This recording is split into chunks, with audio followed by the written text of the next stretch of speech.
Bismillahirrahmanirrahim. Assalamualaikum warahmatullahi wabarakatuh.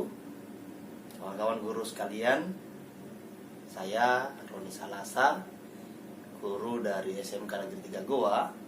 Pada kesempatan kali ini akan membacakan sebuah prosa berjudul Mentari dan Senja.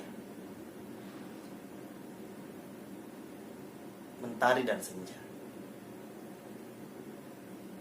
Senja datang, bisik ibu. Pucuk merah berjejer menyambut.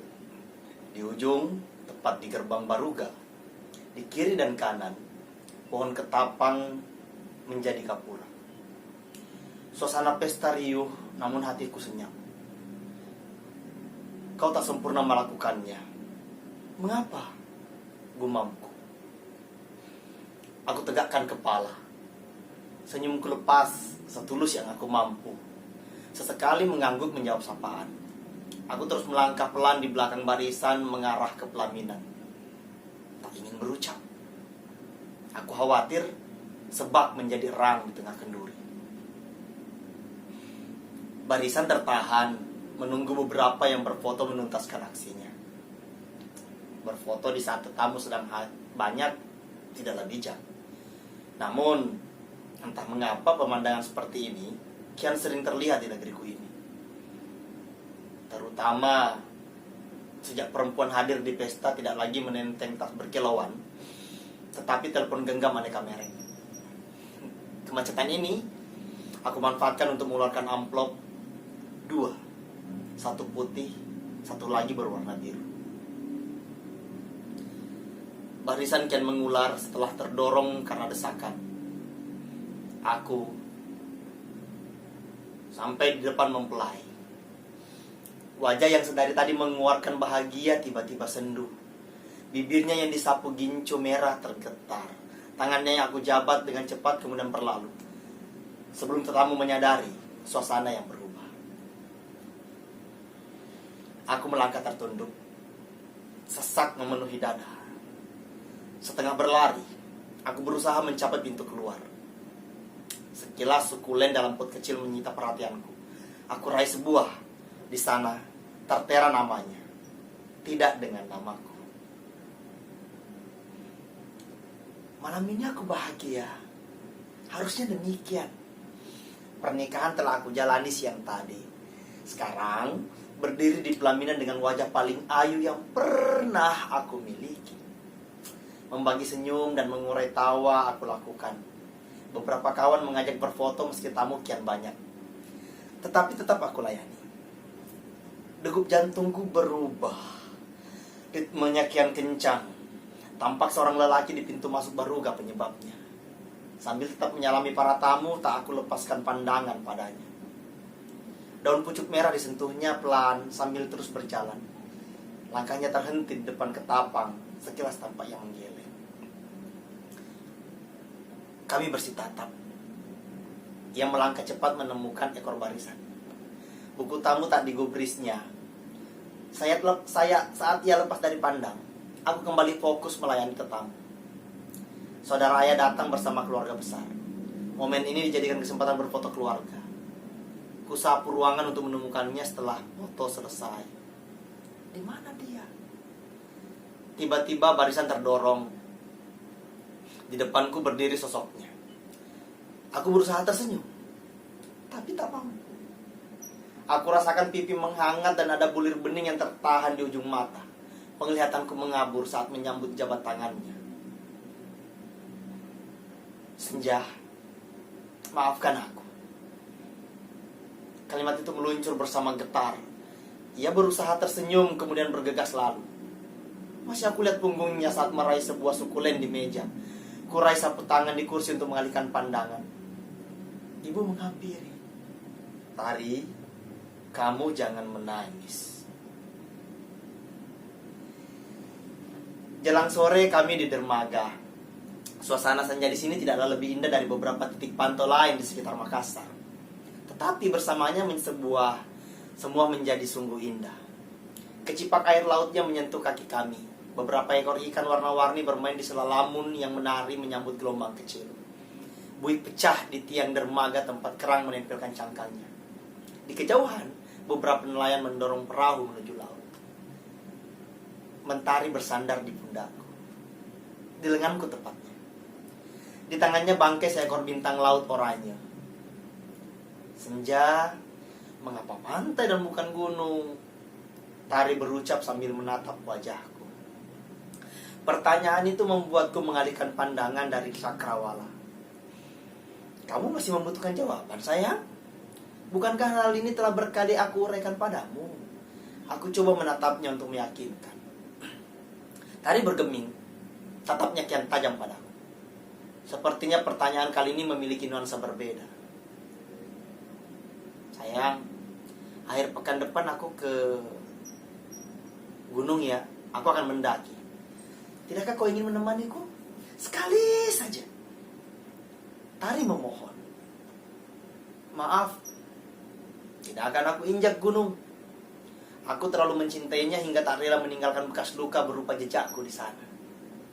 Terlebih saat melihat banyak orang mengaku pencinta alam datang ke sana, menancap tenda, membakar unggun, lalu pergi meninggalkan sampah. Hingga kini aku tak mampu memahami cinta seperti apa yang mereka punya. Jawaban panjang ini kembali aku ucapkan. Jawaban setiap kali Tari mengajakku atau memohon izin mendaki gunung. Senja, kau tak takut jika di sana aku sakit atau malah jatuh cinta pada laki lain? Tari mencoba memancing cemburuku. Aku tahu itu. Mentariku sayang, berkali aku sampaikan padamu, jika kau bahagia, aku akan berusaha bahagia juga untukmu. Pelan Tari memukul pundakku, lalu beranjak dari dermaga.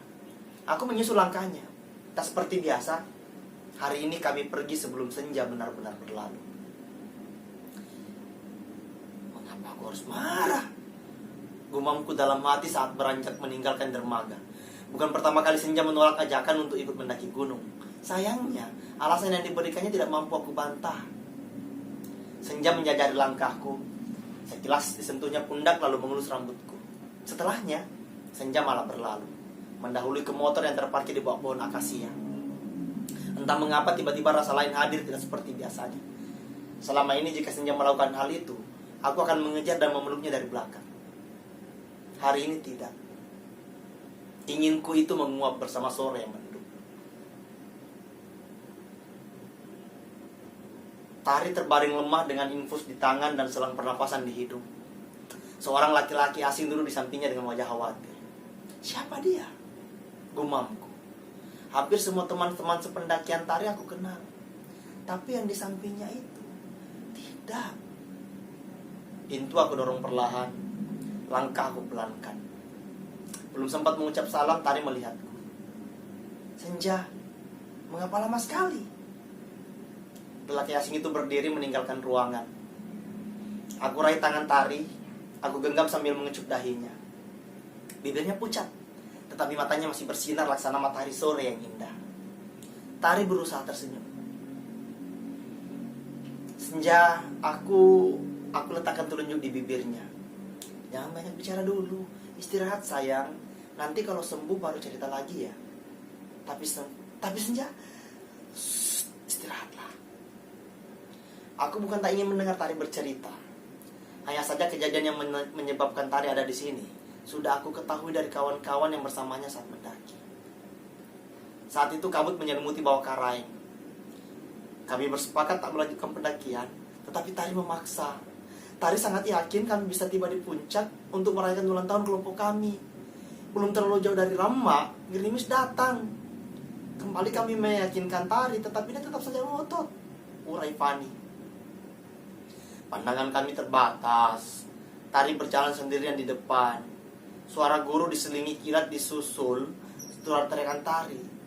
Dia terjatuh, nyaris ke jurang, andai tangannya tak sempat meraih dahan pohon. Sambung Dian. Untung saat itu lembah Rama sedang ramai sehingga kami cepat mendapat pertolongan dan Tari bisa diselamatkan. Lanjutnya. Sekarang, saat Tari terbaring di rumah sakit, justru pemandangan laut dari kamar Tari dirawat mengalihkanku. Pantai itu tak lagi landai. Laut yang dulu ramai dengan perahu kecil kini sepi. Baru kali ini kondisi itu terhampar dengan sangat jelas. Selama ini dari tepi laut tak terlihat. Reklamasi benar-benar telah mengubahnya. Harus aku akui, tampak indah, tapi asing dan tidak asli lagi.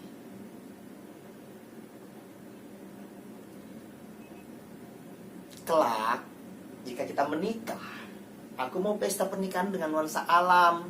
Dari depan jajaran pucuk merah, gerbang baruga dijaga 2 pohon ketapang kencana. Setiap penjemput tamu mengenakan kostum bertema lingkungan, bukan baju bodoh.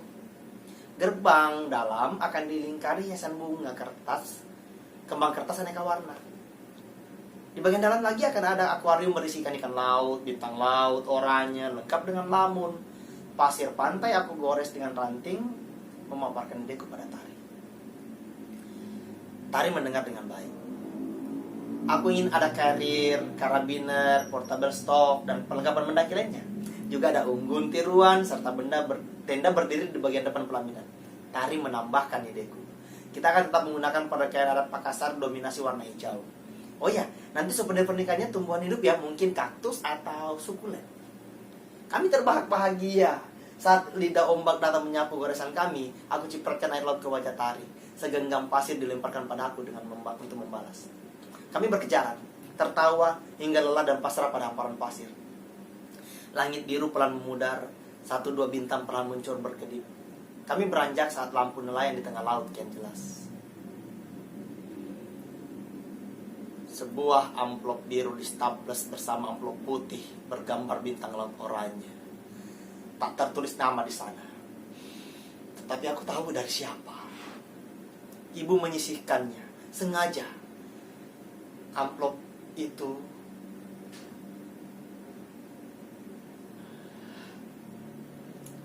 aku lepaskan amplop putih itu. Galang menatapku saat membuka perlahan. Debar jantungku tak kuasa aku sembunyikan. Tetes air mata masih jua hadir saat membaca tulisan di dalamnya.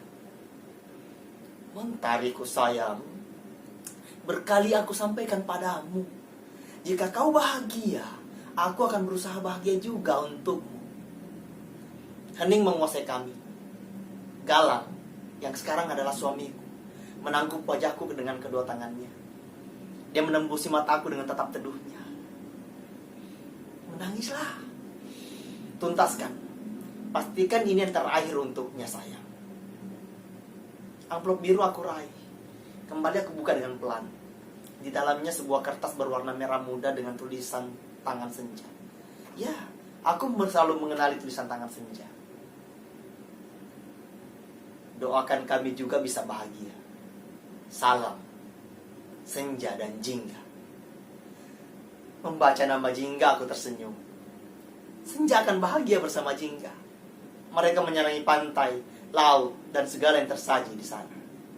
Terima kasih. Assalamualaikum warahmatullahi wabarakatuh.